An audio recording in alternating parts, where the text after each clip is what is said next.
Graça e paz, irmãos. Boa noite a todos.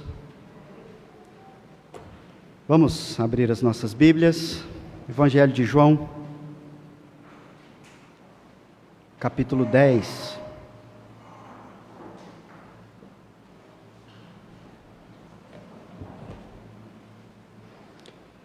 Evangelho de João, capítulo 10. Eu vou ler do verso 1 ao verso 18. Peço que você acompanhe com atenção na sua Bíblia, buscando da parte do Senhor a palavra dEle para nos instruir nessa noite. Ouça com toda a sua atenção e fé a palavra do Senhor que diz: em verdade vos digo, o que não entra pela porta no aprisco das ovelhas, mas sobe por outra parte, esse é ladrão e salteador. Aquele, porém, que entra pela porta, esse é o pastor das ovelhas. Para este, o porteiro abre, as ovelhas ouvem a sua voz, ele chama pelo nome as suas próprias ovelhas e as conduz para fora. Depois de fazer sair todas as que lhe pertencem, vai adiante delas, e elas o seguem, porque lhe reconhecem a voz. Mas de modo nenhum seguirão o estranho, antes fugirão dele, porque não conhecem a voz dos estranhos. Jesus lhes propôs esta parábola, mas eles não compreenderam o sentido daquilo que lhes falava. Jesus, pois, lhes afirmou de novo: em verdade vos digo, eu sou a porta das ovelhas. Todos quantos vieram antes de mim são ladrões e salteadores, mas as ovelhas não lhes deram ouvido. Eu sou a porta. Se alguém entrar por mim, será salvo. Entrará e sairá e achará pastagem.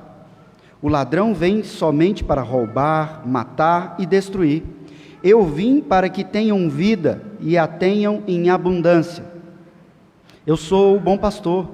O bom pastor dá a vida pelas ovelhas. O mercenário, que não é pastor, a quem não pertencem as ovelhas, vê vir o lobo, abandona as ovelhas e foge. Então o lobo as arrebata e dispersa. O mercenário foge, porque é mercenário, e não tem cuidado com as ovelhas. Eu sou o bom pastor, conheço as minhas ovelhas, e elas me conhecem a mim. Assim como o Pai me conhece a mim, e eu conheço o Pai, e dou a minha vida pelas ovelhas. Ainda tenho outras ovelhas, não deste aprisco. A mim me convém conduzi-las. Elas ouvirão a minha voz, e então haverá um rebanho e um pastor. Por isso, o Pai me ama, porque eu dou a minha vida para a reassumir. Ninguém a tira de mim. Pelo contrário, eu espontaneamente a dou. Tenho autoridade para entregar e também para reavê-la. Este mandato recebi de meu Pai. Até aqui, vamos orar ao nosso Deus. Santíssimo Deus, soberano Pai, nós estamos aqui, ó Pai, reunidos em torno da Tua Palavra. Esse culto é dedicado, ó Pai, todo planejado, elaborado, para a glória do Teu nome, Senhor. E momento que nós separamos como o ponto alto deste culto, ó Pai, é o momento em que nós nos aquietamos para ouvir a Tua Palavra. E não uma palavra cheia de uma retórica elaborada, de oratória bonita, mas a Tua simples, clara palavra, que só faz sentido, ó Pai, e realmente transforma as nossas vidas pelo Teu agir. O Senhor é quem faz com que ela seja viva, eficaz, cortante, penetrante. E é o que nós te pedimos agora, ó Pai, que o Senhor nos fale, que o Senhor nos dê entendimento do texto sagrado da Tua Palavra, que o Senhor nos edifique, que o Senhor, ó Pai, nos pastoreie, como todos os textos que nós lemos hoje, tanto pela manhã, agora à noite, ó Pai, que o Senhor nos pastoreie, que o Senhor nos apacente, que o Senhor nos conduza, que nós, ó Pai, que somos o Teu povo, ovelhas Tuas, ouçamos a Tua voz, ó Pai, reconheçamos a Tua voz, e assim sejamos conduzidos pelo Senhor, protegidos, guardados, exortados. Fala conosco, ó Pai, nós te clamamos. É por isso que nós separamos esse momento no culto e pedimos que então o Senhor afaste o nosso sono, qualquer outra coisa que venha dispersar o nosso pensamento, as preocupações, ó Pai, as coisas que podem atrair os nossos olhos, ouvidos e pensamentos, que nos afastem da Tua palavra nesse momento. Nós te pedimos, Senhor, afasta de nós, porque assim como a Tua palavra exemplifica ovelhas falando de nós, nós somos assim, ó Pai, nos perdemos facilmente, nos dispersamos, nos distraímos. Por isso nós te pedimos, ó Pai, fale em voz alta, clara, para que nós te ouçamos nessa noite. Ó Pai, nós como igreja reunidos em Teu nome, queremos interceder, ó Pai, pela vida do Senhor Eupídio, pai da Patrícia, ó Pai, pela saúde dele, que nós temos acompanhado já há algum tempo, e ele tem sofrido de forma tão severa, ó Pai, e nós constantemente temos orado e pedimos a Tua misericórdia, Pai, sobre a vida dele. Já são quase 2 anos acamado, sofrendo. Nós pedimos, ó Pai, que o Senhor o alcance com salvação, que o Senhor o alcance com renovo, com restauração, que nós possamos vê-lo alegre, sorridente, brincando com os netos, ó Pai, bisnetos. Pai, que o Senhor nos conceda essa alegria, mas que seja feita a Tua vontade, nós nos submetemos a ela. Nós intercedemos também nesse culto, ó Pai, pela saúde da nossa irmã Késia, que cultua conosco nessa noite. Que o Senhor a abençoe, que o Senhor a conduza, ó Pai, em todo tratamento, toda a sua saúde, que o Senhor abençoe a criação do pequeno Joel, e que nós, ó Pai, como igreja, não sejamos meros colegas de um lugar, ó Pai, mas que tenhamos comunhão uns com os outros e que vivenciemos com os nossos irmãos, intercedamos, oremos uns pelos outros.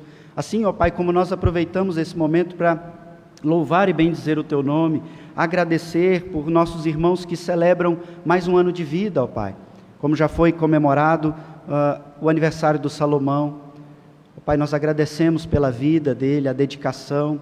Pai, pedimos que o Senhor continue a abençoá-lo, tanto naquilo que ele tem servido à Tua igreja, como em sua vida, em todos os seus sonhos, projetos, casamento. Pai, que o Senhor abençoe também, ó Pai, a nossa irmã Lívia, que fará aniversário essa semana também, ó Pai, que o Senhor esteja abençoando seus projetos, trabalhos, a sua empresa, Pai, concedendo os seus sonhos. Que o Senhor abençoe o seu irmão, Diácono Wilber, que também fará aniversário, ó Pai, nos próximos dias. Que o Senhor continue a conduzir ele, ó Pai, a sua família, sua saúde, seu trabalho. Pai, nós oramos pela irmã Enedina, ó Pai, que o Senhor conceda a ela sempre saúde, disposição, abençoando o seu casamento também, ela que celebrará em breve mais um ano de vida também.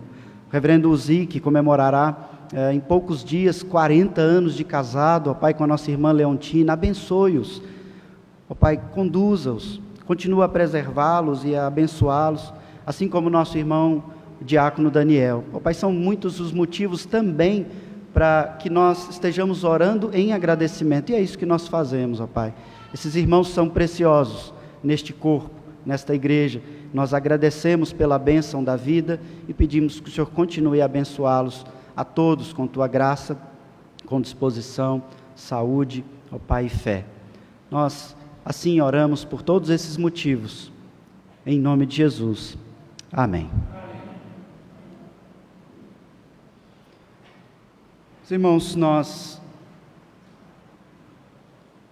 lemos o texto hoje de Ezequiel, capítulo 34, e é um texto que fala claramente das ovelhas, nos apresenta, nos revela a Deus como um pastor.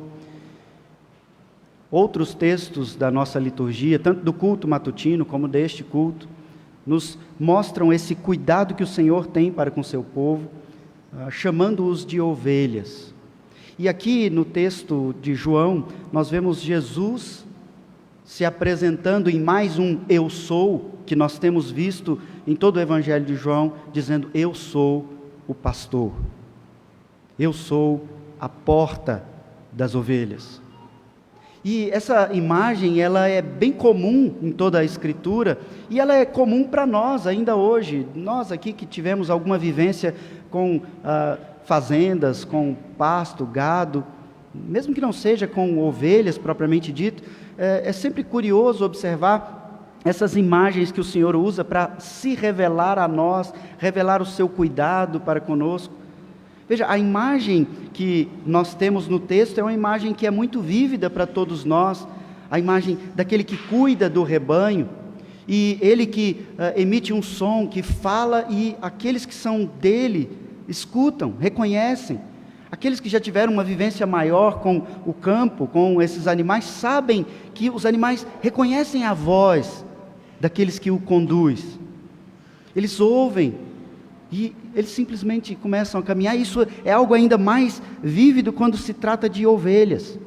Ovelhas que reconhecem a voz do seu pastor. E se nós pudermos ainda ampliar essa imagem na nossa mente, para entrarmos no texto, veja, no contexto lá do povo de Israel, contexto do Antigo Testamento, eles não tinham os currais como nós temos nos nossos tempos.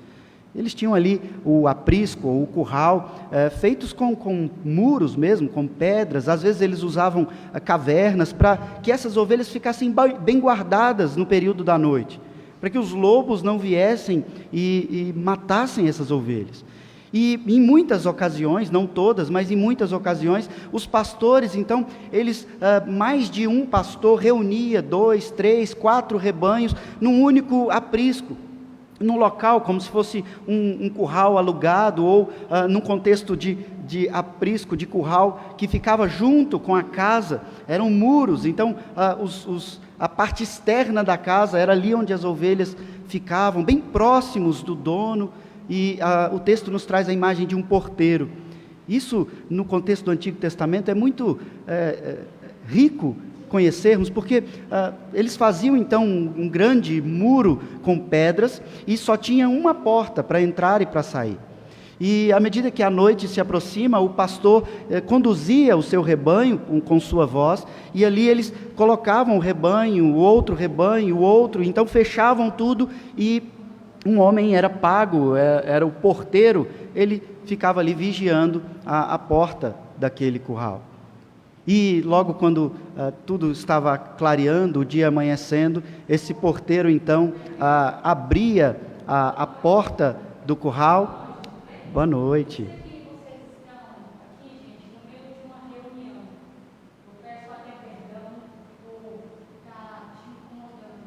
Tá.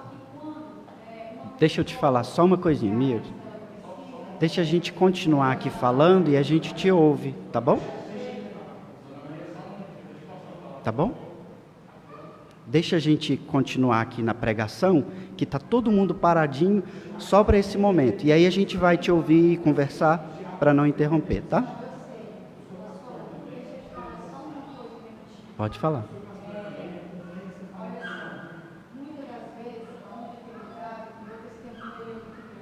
Uhum. Eu fui queimada ali em Brasília pelo meu ex-marido. Uhum. Ele também me deu 8 tiros, né? Sim. No peito, na cabeça.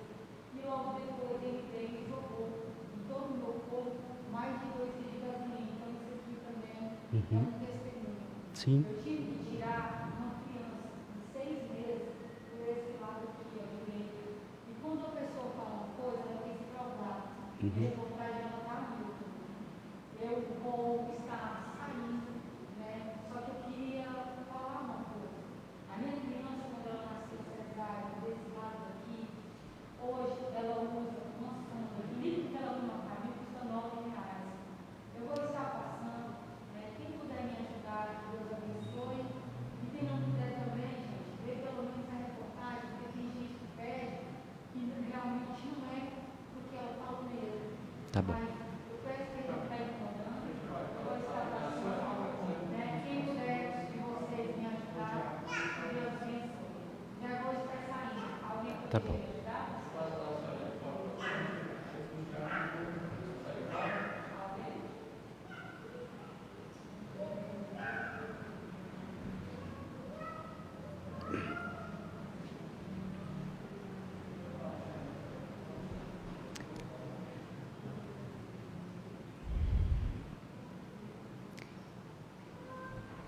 Como eu estava dizendo, irmãos, o porteiro então ficava ali. Quando ia amanhecendo o dia, os pastores iam chegando, e quando eles se aproximavam, o porteiro, reconhecendo ser o pastor, ele abria a porta.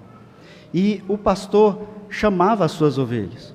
E as suas ovelhas reconheciam e começavam a sair. À medida que chegava outro pastor, ele chamava as suas ovelhas e elas começavam a sair, e assim ele as conduzia para o pasto, para o cuidado durante o dia, sempre guiando, protegendo, conduzindo aquelas ovelhas. Nós paramos no capítulo 9, no último sermão aqui no Evangelho de João, quando Jesus havia curado um homem que era cego, e Jesus cura, e no desenrolar daquele fato, daquele acontecimento, os fariseus, os líderes religiosos, aqueles que se chamavam pastores da igreja, eles expulsaram aquele rapaz do meio da igreja. E Cristo então, vendo aquela situação, sabendo de tudo aquilo, ele, como um pastor verdadeiro, vai até aquele homem que foi curado e o chama. E ali nós temos, nos últimos versos do capítulo 9, aquele rapaz dizendo: eu creio em ti, eu creio, Senhor. Ele ouve a voz e reconhece. E Cristo então usa dessa oportunidade para falar para os fariseus, os supostos líderes da igreja, naquele contexto, falando para eles: melhor seria se vocês fossem cegos, e não cegos fisicamente, mas dizendo, era melhor que vocês fossem humildes o suficiente para dizer: nós queremos enxergar aquilo que você diz, nós queremos ver que você é de fato o Filho de Deus, nós queremos enxergar, mas eles não. Veja que lá no capítulo 9, eles falam constantemente: nós sabemos que és pecador, nós sabemos que é mentiroso, nós sabemos que você não é de Deus, nós somos de Moisés, nós sabemos. Eles enxergam demais e não conseguem enxergar a vinda do pastor, que Deus em sua revelação sempre disse que viria, como nós lemos no texto de Ezequiel 34. E Cristo então, neste ensejo, continua a falar para essas pessoas, e nós entramos aqui no capítulo 10, quando ele faz daquela forma bem característica, solene: em verdade vos digo. E ele começa a contar essa parábola do pastor, e ele diz: o que não entra pela porta do aprisco, aquele que não vem, e veja, aqui ele está falando dele, que é apontado em toda a Escritura. Ele entra pela porta, toda a Escritura fala dele, ele não vem escondido nas entrelinhas, todo o apontamento da Escritura revela a Cristo. O Antigo Testamento todo falava do Messias, do Filho de Deus, do pastor, que seria o pastor das ovelhas, e ele diz: aquele que entra que não entra pela porta no aprisco das ovelhas, mas ele sobe por outra parte, esse é ladrão, é salteador. Essa é a primeira abordagem dele. E aquele, porém, que entra pela porta, esse é o pastor das ovelhas. E certamente aquelas pessoas, naquela ocasião, ficaram: mas ele mudou de assunto? O que está acontecendo? Veja, lá no capítulo 9, no verso 24, os fariseus chamam aquele homem curado de sua cegueira e dizem: dá glória a Deus, ou seja, diga a verdade, dá um testemunho verdadeiro, glorifique ao nome de Deus. Eles falam em nome de Deus, mas sem Cristo. Sem Cristo não tem acesso a Deus. Dá glória a Deus. Nós sabemos que Jesus é mentiroso, nós sabemos que esse homem é pecador. Como ir a Deus sem Cristo? E eu preciso trazer aqui na nossa lembrança o que aconteceu, que fez com que houvesse essa separação, que só é possível ser reaproximada em Cristo. Em Gênesis 3, 24, o Senhor Deus, após alertar o homem sobre os riscos de andar nesse mundo sem pastoreio, de se afastar, de pecar deliberadamente, de cair na tentação da perversão da palavra, o Senhor tira esse homem do jardim-templo, o local que Deus estabeleceu, criou e disse que ali se relacionaria. O jardim do Éden, que é tido como local do encontro, na viração do dia. E esse homem que é tirado do jardim, para que ele não lance mão do fruto da vida eterna agora, nessa condição de pecado, o Senhor fecha a porta. Anjos com espadas ali fecham o acesso, fecham a porta, e ali, em Gênesis 3, é declarado: virá aquele que vai abrir as portas, virá aquele que irá restaurar esse relacionamento, virá aquele que trará você de volta para o jardim-templo de Deus, o jardim de onde corre a fonte de águas. E Cristo, que já se apresentou como a luz, como a água, como o pão, ele diz: eu sou o pastor. E mais, nesse texto ele não diz somente que ele é o pastor, ele é a própria porta. Vários estudiosos tentam achar aqui uma contradição, um erro, colocando um problema na revelação bíblica, quando na verdade não há problema, porque ele é aquele que conduz as ovelhas, mas ele também é a porta. Essa linguagem é muito comum nas Escrituras. Sem Cristo não tem entrada na salvação, não tem entrada nos céus. E ele diz: aquele que entra pela porta, esse é o pastor. Para este o porteiro abre, as ovelhas ouvem a sua voz, e ele chama pelo nome as suas próprias ovelhas e as conduz para fora. Depois de fazer sair todas as que lhe pertencem, vai adiante. Ele vai adiante delas e elas o seguem. Irmãos, se vocês perceberem os detalhes da forma com que é revelado aqui, é rico demais para nós. Ele fala, ele chama pelo nome, e aqui denota para nós, revela para nós um conhecimento pessoal. Não é como o pastor de um rebanho que faz simplesmente um som, e aquele rebanho acompanha o som. Ele chama pelo nome de cada uma. Ele chama pelo nome e elas reconhecem a voz. O porteiro abre, porque o porteiro, o guardião da palavra, o guardião das ovelhas, e aqui a gente pode fazer uma série de aplicações, mas é uma parábola, é apenas o porteiro, a imagem aqui, ele reconhece e ele abre. Essas ovelhas, então, são conduzidas pelo pastor, e ele não simplesmente deixa essas ovelhas soltas, ele vai adiante. As que pertencem a ele conhecem a sua voz, e ele vai adiante. E qual é o comportamento das ovelhas? Elas o seguem.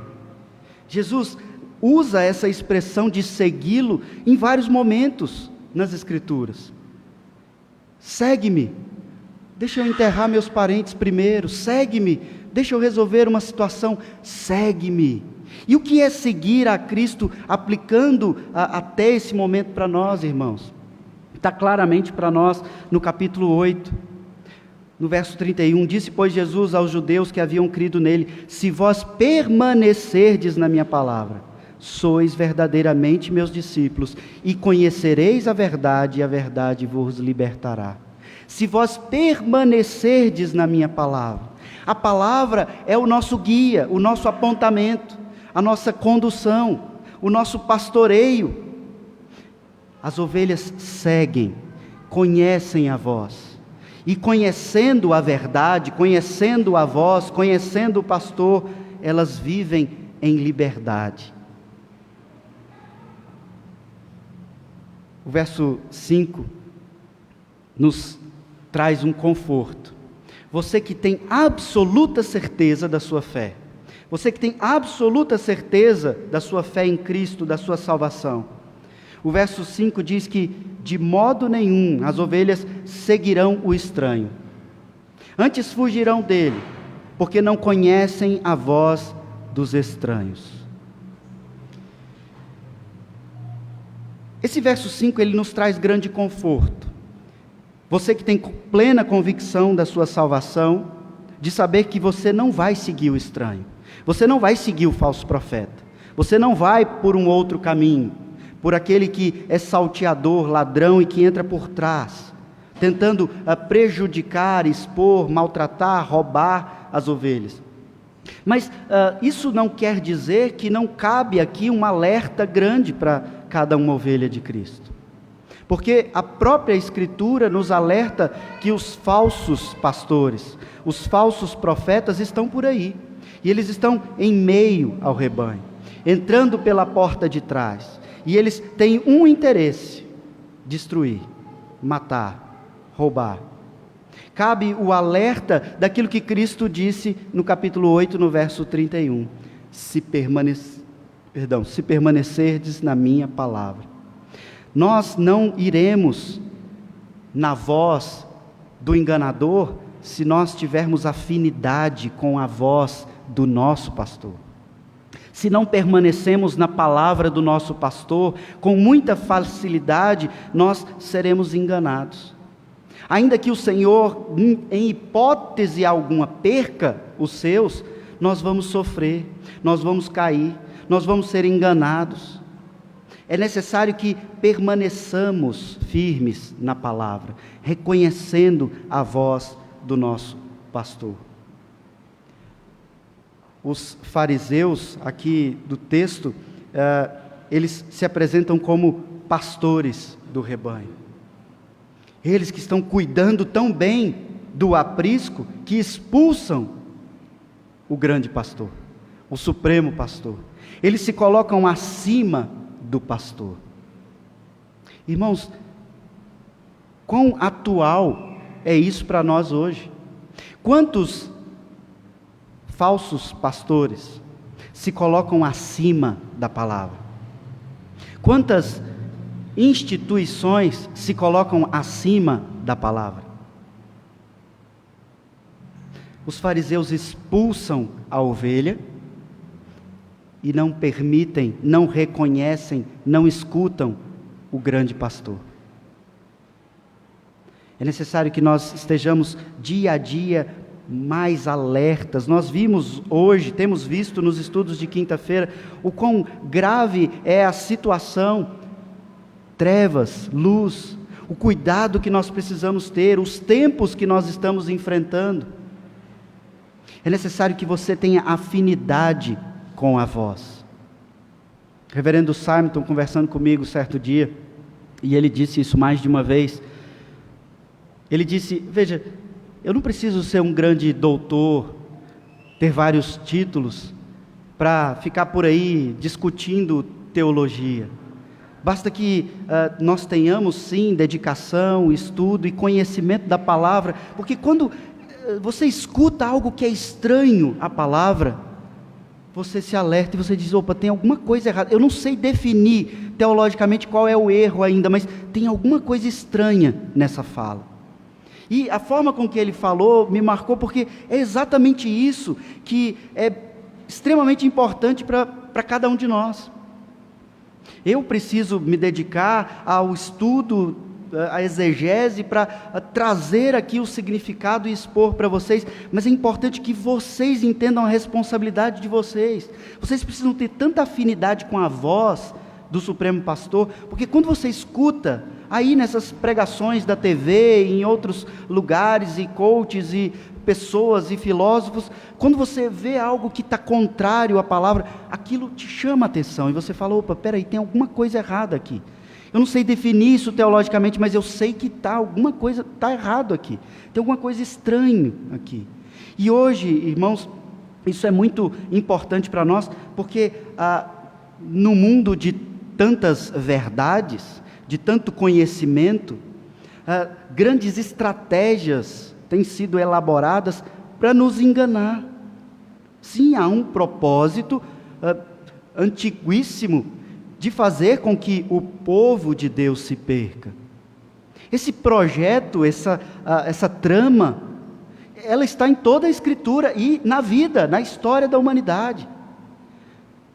Satanás sempre tentando matar o primogênito, sempre escravizando o povo de Deus, Não mudou, não é porque nós não estamos lá no Egito, que no Brasil nós vivemos em plena liberdade. Ei, quando Deus libertou o povo do Egito, eles olhavam para trás e falavam: a saudade do Egito, da carne que eu comia no Egito. E nós percebemos então que aquele povo tinha algum conforto, alguma vida, mesmo sendo escravo, e nós temos, nessa escravidão do Brasil, alguma liberdade, algum prazer na vida. Mas nós estamos num mundo caído, e a liberdade só pode vir pelo conhecimento da verdade, reconhecimento da voz da verdade, do pastor. Os fariseus se apresentam como seguidores de Moisés, como defensores de Moisés. Jesus percebe que eles não compreendem, o Evangelho nos explica isso no verso 6. Eles não compreendem a parábola. E Jesus então amplia o entendimento a partir do verso 7, dizendo: em verdade vos digo, eu sou a porta das ovelhas. Vocês não estão entendendo que eu sou pastor, então eu sou a porta das ovelhas. Fariseus, se vocês acham que pastoreiam, entendam, sem a porta, as ovelhas não chegam a Deus. As ovelhas não têm acesso aos céus. Sem a Cristo, não tem pastoreio. Sem Cristo, não tem igreja. Sem Cristo, não tem acesso ao Pai. E Ele diz: eu sou a porta. Eu sou o acesso. Veja, no verso 8 ele diz: todos quantos vieram antes de mim são ladrões. Jesus Cristo não está falando dos profetas e de todos que pregaram aqui. Ele está falando de todos esses que se posicionam e se colocam numa situação como esses fariseus. Todos aqueles que se colocam acima de Cristo ou sem Cristo. A igreja sem Cristo ou a igreja acima de Cristo. E historicamente nós sabemos o quanto isso já aconteceu. E tem acontecido até hoje. Ele diz: são ladrões, são aproveitadores. As ovelhas não vão lhes dar ouvido. Eu sou a porta, verso 9. Se alguém entrar por mim, será salvo. Entrará e sairá e achará pastagem. Se alguém entrar por mim, será salvo. Eu não sou só a condução, eu sou o acesso. E quem tem a minha condução e entra por essa porta, vai entrar e vai sair. E vai ter uma vida abençoada, achará pastagem. Vamos entender essa ideia de entrar e sair. As ovelhas entravam no curral para serem guardadas dos perigos à noite. Mas elas saíam, porque viver preso dentro do curral não é nada legal. Mas durante o dia, então, elas saem pela porta. O chamado do Evangelho é esse chamado. Por um lado, o Evangelho nos protege, nos guarda, nos defende, nos livra do caminho tortuoso. Mas por outro lado, ele é o conhecimento da verdade, ele nos liberta, ele nos deixa caminhar livre. E veja, algumas pessoas ficam por entender por que na nossa igreja nós não temos aquelas ideias que eu já falei outras vezes, de usos e costumes, onde o pastor coloca aí, o conselho, uma série de regras, pode isso, não pode aquilo. E vocês não me veem aqui orientando vocês sobre que músicas vocês devem ouvir, que filmes vocês devem assistir, qual tipo de roupa vocês devem vestir. Mas vocês me veem aqui constantemente, juntamente com o reverendo José Maria, a todo o conselho, orientando vocês para que vocês se vistam com decência, para que vocês ouçam músicas que glorifiquem ao nome de Deus. Porque não há essa separação que foi inculcada na nossa mente de sagrado e profano. Música é música. E se ela não blasfema, não denigre, não nos conduz, como eu disse, de forma sutil a um caminho errado, se ela é verdade de Deus e ela glorifica a Deus. E nós então aqui nos estabelecemos um tanto de usos e costumes: não corta o cabelo, não usa batom, não usa calça, não escuta música, não faz isso. Nosso trabalho aqui é fazer com que vocês aprendam a discernir à luz da palavra, para que vocês, quando estiverem longe do conselho, longe do pastor, observem, e como eu usei o exemplo do reverendo Simon, você veja, tem alguma coisa errada aqui. Eu não sei exatamente o que é que eu estou vendo nesse programa de televisão, mas isso aqui não está glorificando o nome de Deus. Isso aqui não está me conduzindo pelo caminho que a Bíblia fala. Então eu vou sair fora disso aqui. Ou essa roupa aqui não condiz. E essa música não condiz. E assim você vai aprendendo a discernir. É essa a liberdade do Evangelho. Você é guardado, mas você vive numa liberdade de agência. Eu não vou te obrigar a ir na sua casa, te trazer para o culto, mas constantemente eu falo para você que é errado não vir para o culto. Você tem a liberdade de decidir, eu vou ou eu não vou. Já fui domingo passado, já fui de manhã, não vou agora. Cristo diz, quem entra por mim, experimenta a vida abundante, que é tão mal entendida, que ele fala aqui no verso 10, a vida abundante, no entanto, uma vida protegida, guardada. Essa expressão que ele usa no verso 10, falando, eu vim para que tenham vida e a tenham em abundância, esse é um dos versos mais conhecidos na teologia da prosperidade, quando o entendimento aqui é que vida abundante é vida cheia de dinheiro, cheia de riquezas, porque o povo de Deus foi chamado para ser milionário. Veja, não é disso que Cristo está falando, e veja, nós estamos vindo desde o capítulo 1 do Evangelho de João, e não é esse o assunto. Será que agora ele mudaria completamente? Não, a vida em abundância é essa vida abençoada, a vida do justo, a vida daquele justo do Salmo 1, ele é bem-aventurado em tudo que ele faz, ele vive uma vida abundante, como o apóstolo Paulo que diz, eu aprendi a viver contente, eu tanto sei viver com muito, quanto eu sei viver com pouco, e eu aprendi a estar contente, tudo eu posso suportar naquele que me fortalece, eu tenho liberdade, eu não fico aprisionado aos valores desse mundo. É essa a vida em abundância, é essa a vida que o Senhor diz, eu vim para que vocês tenham vida. E como que ele veio, irmãos? Ele veio por meio da sua humilhação. Ele fala aqui nesse texto que para que você viva de forma abundante, ele morre. E o que a gente já viu no Evangelho de João? No capítulo 1, no verso 29, nós vemos João Batista que vê a Cristo e diz, eis o Cordeiro de Deus. Eis o Cordeiro de Deus que tira o pecado do mundo. Qual é a imagem do Cordeiro de Deus que nós vimos ali no capítulo 1? Toda a Escritura mostrando o Cordeiro sendo sacrificado. Cordeiro sendo sacrificado. Cordeiro sendo sacrificado. João Batista então vê a Cristo e diz, eis o Cordeiro de Deus. Um claro apontamento para o sacrifício de Cristo. Cristo então, nós vemos aqui, veremos ainda no capítulo 13, no verso 1, quando é dito que ele veio ao mundo e ele amou até o fim. Ele amou os seus até o fim. Essa ideia de amar até o fim, ele amou profundamente.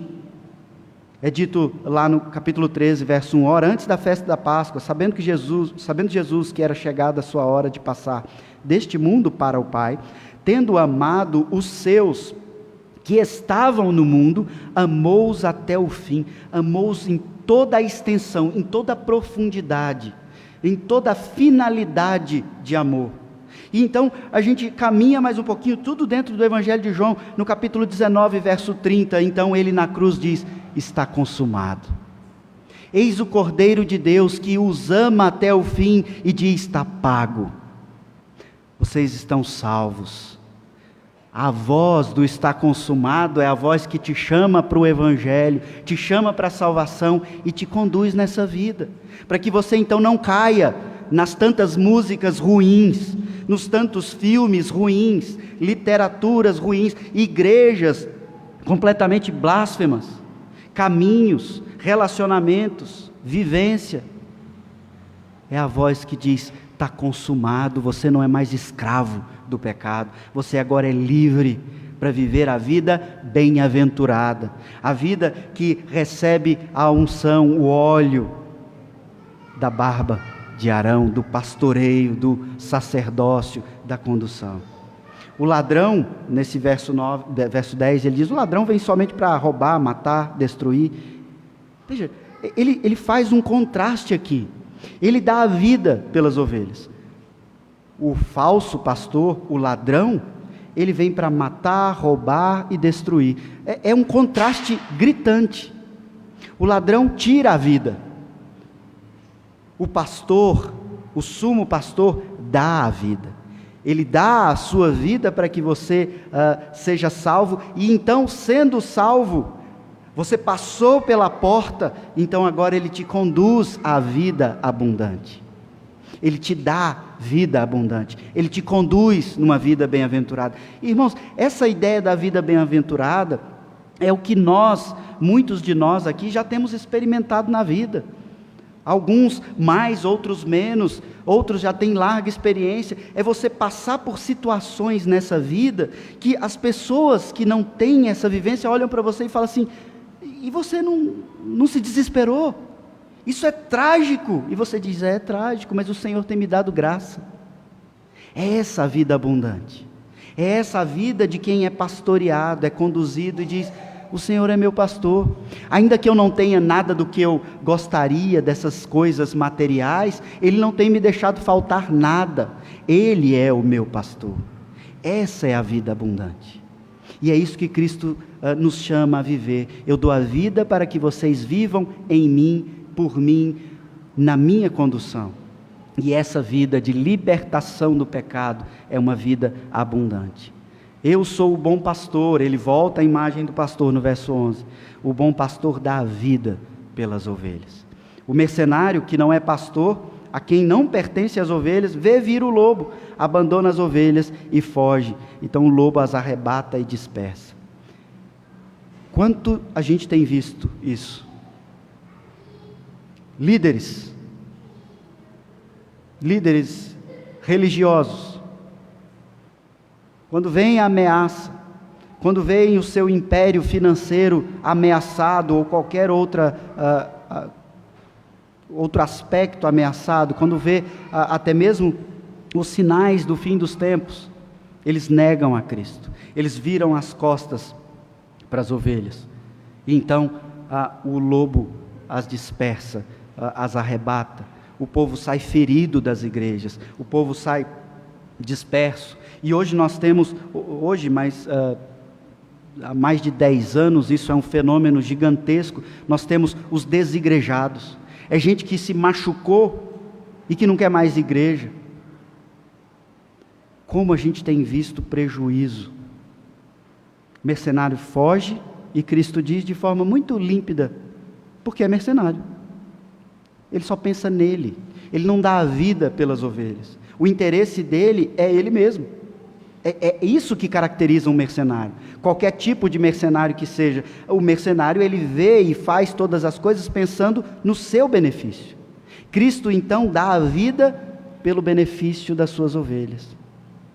Ele não age por si, para si. E ele diz: eu sou o bom pastor.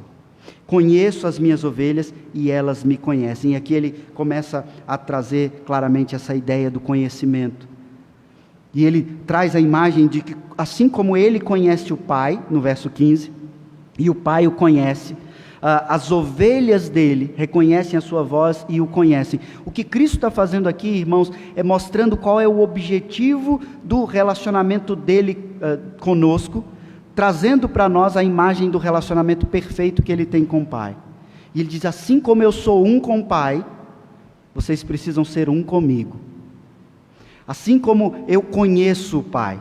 E ele repetiu essa informação por várias vezes, respondendo aos fariseus: vocês não conhecem o Pai, por isso vocês não me conhecem. Se vocês conhecessem o Pai, vocês me reconheceriam, mas vocês não me reconhecem como filho de Deus, porque vocês estão distantes do Pai. Eu e o Pai somos um, estamos unidos, e a vontade do Pai é o que eu vivo. Eu sou o bom pastor, eu conheço as minhas ovelhas, elas me conhecem a mim, assim como o Pai me conhece a mim, e eu conheço o Pai e dou a minha vida pelas ovelhas. O objetivo do nosso relacionamento com Cristo é essa unidade, essa comunhão. E é algo que muitas vezes você está deixando para experimentar no futuro, achando que você vai ter um tempo na sua vida em que você vai viver uma paz, uma plenitude ou algo do tipo, em que você vai experimentar um relacionamento profundo com Deus. Ele está te chamando para viver isso agora. Essa comunhão, essa ligação, esse relacionamento pessoal agora. Isso é reconhecer a voz, isso é permanecer na palavra. Isso é reconhecer a palavra de Cristo, conhecer a verdade.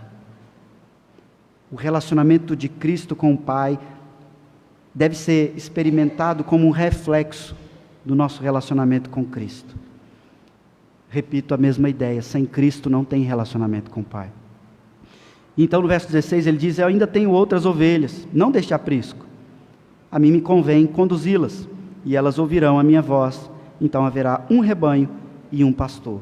Nós lemos isso aqui lá em Ezequiel 34. Mas eu quero ler os versos anteriores de Ezequiel 34, para que você entenda melhor. Na abertura de Ezequiel 34, nós lemos no verso 1, veio a mim a palavra do Senhor dizendo: filho do homem, profetiza contra os pastores de Israel. É esse o contexto de Ezequiel 34. Profetiza contra os pastores de Israel. Por que Deus está profetizando contra os pastores? Porque esses pastores são mercenários. E ele diz, profetiza e dize-lhes, assim diz o Senhor, ai dos pastores de Israel que se apacentam a si mesmos. Não apacentarão os pastores as ovelhas? Qual é a função de um pastor? Apacentar a si? Não. Descaracterizou a função dele. Não apacentarão os pastores as ovelhas? Então o que faz um pastor que não tem ovelha? Ou que não apacenta, ou tem ovelha teoricamente, mas não apacenta? Verso 3 de Ezequiel 34, comeis a gordura, vestivos da lã e degolais o cevado, mas não apacentais a ovelha.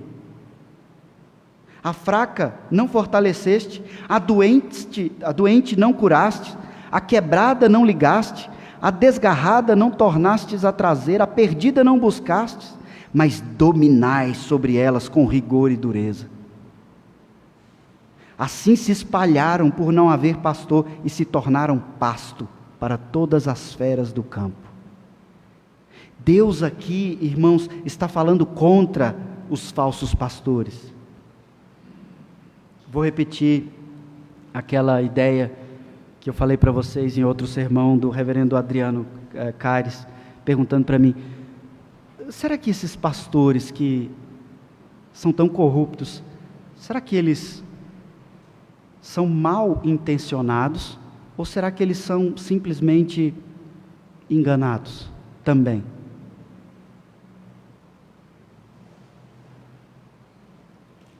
O Senhor vai tratar com muita dureza esses falsos pastores, aqueles que em nome dele trabalham para si. A fraca não fortaleceste, a doente não curaste, a quebrada não ligastes, a desgarrada não tornastes a trazer, e a perdida não buscastes, mas dominais sobre elas com rigor e dureza. O texto que nós lemos aqui, lá no verso 11 de Ezequiel 34, diz: eis que eu mesmo procurarei as minhas ovelhas e as buscarei. Como o pastor busca o seu rebanho, no dia em que encontra as ovelhas dispersas, assim buscarei as minhas ovelhas, livrá-las-ei de todos os lugares para onde foram espalhadas no dia de nuvens e de escuridão. Tirá-las-ei dos povos e as congregareis dos diversos países. Vou pular para o verso 23. Suscitareis para ela um só pastor, e ele as apacentará. O meu servo Davi é que as apacentará, e ele lhes servirá de pastor. Onde está Davi no tempo de Ezequiel? Quem é o Davi que o profeta está falando para o povo? um só pastor, da linhagem de Davi, o Cristo. E ele então aqui no verso 16, aplicando e vivenciando esse texto de Ezequiel, ele diz: eu ainda tenho outras ovelhas, não do meio judeu, não desse aprisco, a mim me convém conduzi-las, elas ouvirão a minha voz, então haverá um rebanho e um pastor. Cristo aqui está falando claramente dos gentios, diz: veja, vocês fariseus, que agem como mercenários, estão dominando, mas não estão cuidando do rebanho, não estão apacentando o rebanho. Eu vou buscar as ovelhas, não só desse aprisco. A salvação não vai ficar restrita a estes muros de Jerusalém. A salvação vai atingir os outros países. Veja, irmãos, nós vivenciamos isso aqui. Nós somos as ovelhas enxertadas. Nós somos os brasileiros, os gentios. Cristo então abre isso. E nós então somos reunidos. Imagine hoje, domingo, quantos fiéis da igreja verdadeira de Cristo estão reunidos em torno de todo o planeta, louvando e cultuando a Deus, fielmente. Vários, mas eles estão em vários lugares. Igrejas fiéis reformadas na Holanda, igrejas fiéis presbiterianas bíblicas nos Estados Unidos, igrejas reformadas holandesas no Brasil, igrejas presbiterianas fiéis no Brasil, pessoas que estão unidos naquilo que nós chamamos na catolicidade da igreja. Não a igreja com I minúsculo, mas a igreja que tem um pastor. O pastor de vocês é Cristo.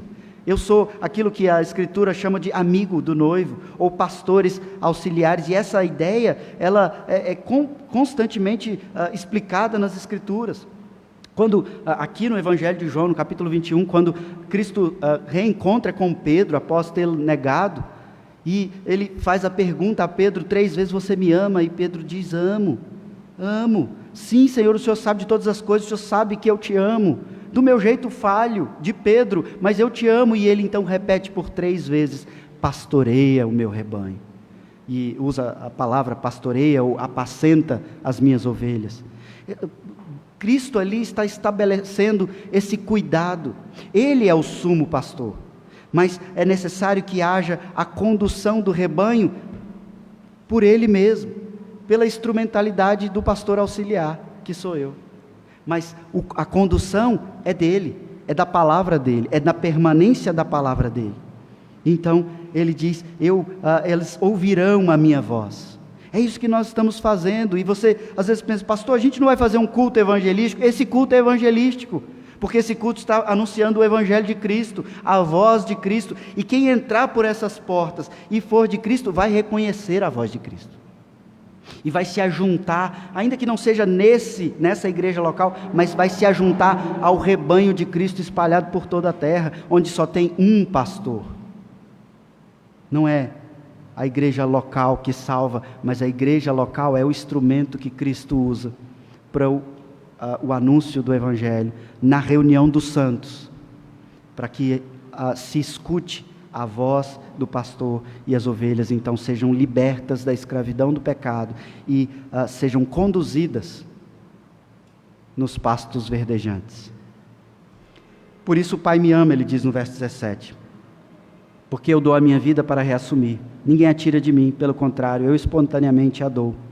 Tenho autoridade para entregar e também para reavê-la. Este mandato eu recebi do meu Pai. Aqui, Senhor Jesus deixa ainda mais claro a sua autoridade e o seu poder sobre a vida e a morte. Algo que ele fez durante o seu ministério, quando ele deu vida a pessoas que estavam naturalmente mortas. O exemplo mais citado por mim mesmo aqui é o de Lázaro. Estava morto 3 dias, corpo já em decomposição, e Cristo apenas disse: Lázaro, vem. E o morto vive. Ele voltou a morrer. Na crucificação de Cristo, um texto que é, para mim, importantíssimo, nós temos ali o retrato, um anúncio do que acontecerá no dia do juízo. Na crucificação de Cristo, então, há trevas, há tremor, e várias covas se abrem. Mortos voltam à vida. Numa clara demonstração de nas mãos de quem está a vida. Aquelas pessoas também voltaram a morrer, ainda não era a glorificação, mas elas voltaram à vida. Cristo então demonstrou o seu poder sobre os elementos da natureza, sobre os espíritos, sobre todo principado, governo, autoridade, e ele mostra o seu poder sobre a vida e a morte, e aqui então ele deixa isso mais claro, ele diz, ninguém tira a vida de mim. Eu, como um bom pastor, voluntariamente a entrego, mas eu não entrego para permanecer debaixo do poder da morte, porque eu tenho o poder sobre a morte. Eu tenho autoridade para entregar, mas tenho também para reavê-la. E isso nos traz extremo conforto no texto que diz que nós vamos reconhecer a voz, nós não vamos seguir o caminho do falso profeta, e nós então seremos apacentados, cuidados, mesmo com as falhas desse pastor, com as falhas na condução de vocês, ele diz, eu vou conduzir vocês, eu vou apacentar vocês por meio da minha palavra, e então vocês têm a certeza de que não serão perdidos, não perderão a salvação. Eu tenho autoridade sobre a vida. Veja,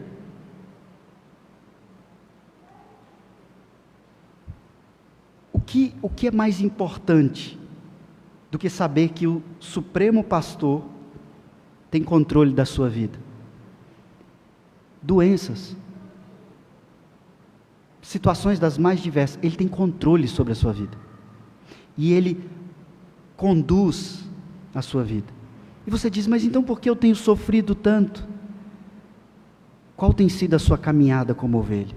Você realmente ouve a voz, reconhece e vai no caminho do pastoreio? Porque é necessário que você seja conduzido por Ele,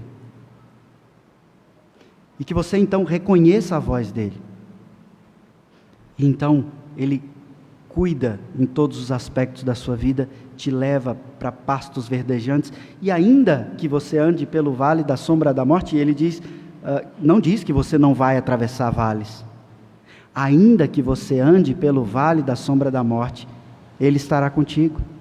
A vara, o cajado, o cálice. O Senhor apacenta o seu rebanho. Deus tem cuidado de nós, irmãos. Nós é que, muitas vezes, a exemplo do que Ele alertou Israel, temos endurecido nosso coração. E eu quero, então, encerrar esse momento lendo um texto que nós já lemos várias vezes aqui. Isaías capítulo 1. Eu vou ler apenas o verso 2, para que você pense seriamente sobre como você tem ouvido a voz do Supremo Pastor,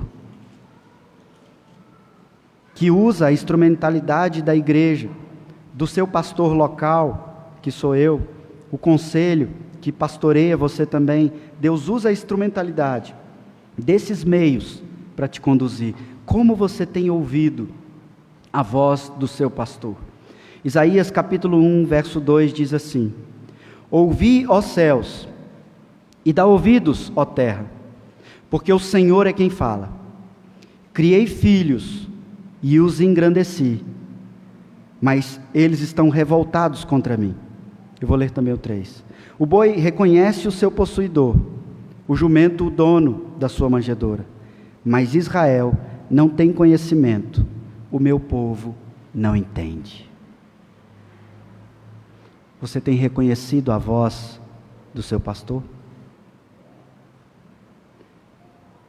Você tem atendido a voz da condução do seu pastor? Porque a ovelha se perde, a ovelha vai por lugar errado, a ovelha se confunde. É triste saber que nós somos, muitas vezes, como Israel de Deus sempre foi. Um povo que o texto compara tristemente com um animal.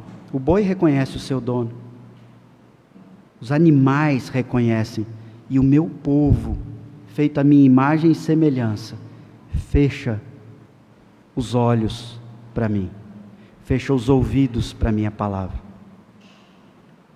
Ouvi, ó céus, ouvi, ó povo, a palavra do Senhor. Vamos orar mais uma vez ao Senhor, pedindo que Ele nos conduza nesse pastoreio. Santíssimo Deus, nós louvamos o Teu nome, ó Pai. Nós Te bendizemos porque a demonstração da Sua misericórdia tem sido constante nas nossas vidas. Os textos, ó Pai, são muito claros para nós. A exortação, ela sempre é muito nítida para nós. Mas nós, ó Pai, reconhecemos hoje aqui que muitas vezes nós seguimos outras vozes de falsos pastores e de um mundo mercenário, um mundo que nos vende uma porção de coisas, anunciando em letras gigantes que é para o nosso benefício, mas esse mundo inteiro tem se alimentado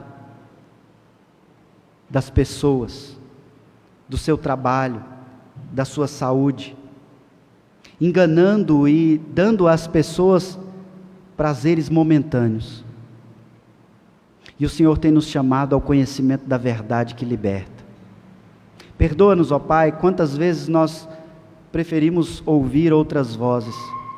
Perdoa-nos quando nós estávamos tão distantes da Tua voz que sequer sentamos nesses bancos e percebemos que o sermão estava falando conosco.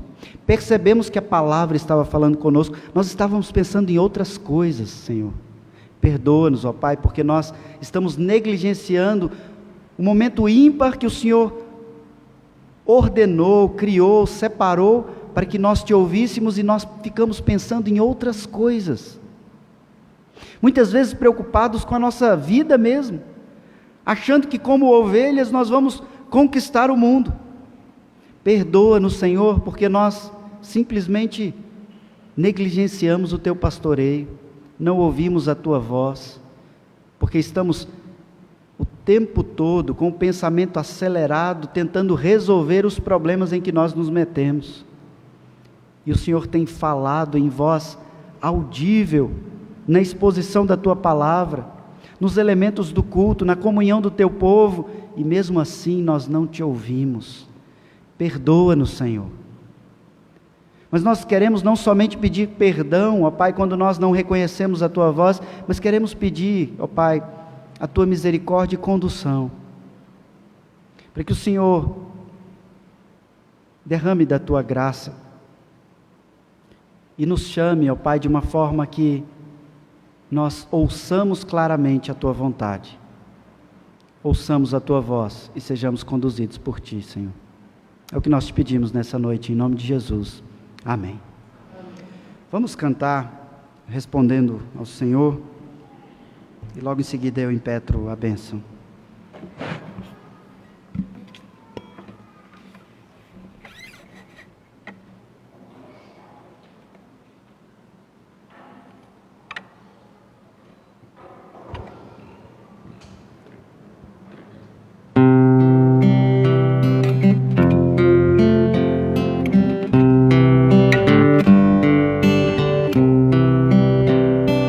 Quero Salvador comigo.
Salvador comigo, sabe o guia e bom pastor, nessa vida e além da morte, longe de perigo e dor, confiado no Senhor, protegido em seu amor, seguirei o meu caminho, sem tristeza e sem temor.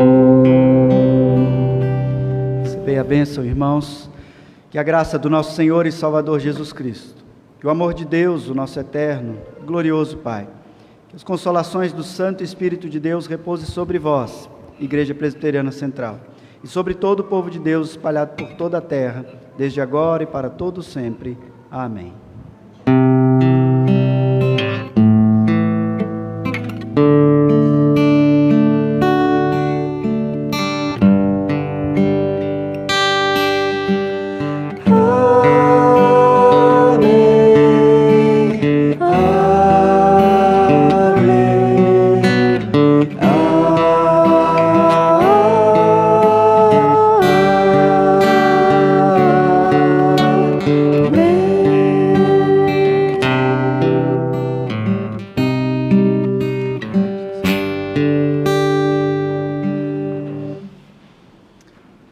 Bem, irmãos, quinta-feira temos o nosso estudo sobre os sinais do fim dos tempos.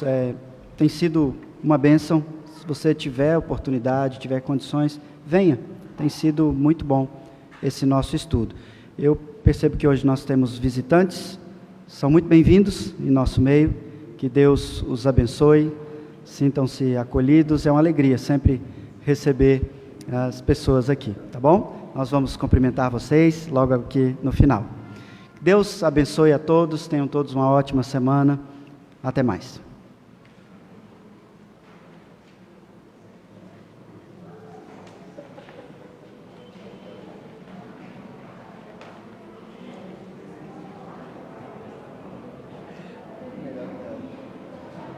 Cadê a pasta, hein? A pasta.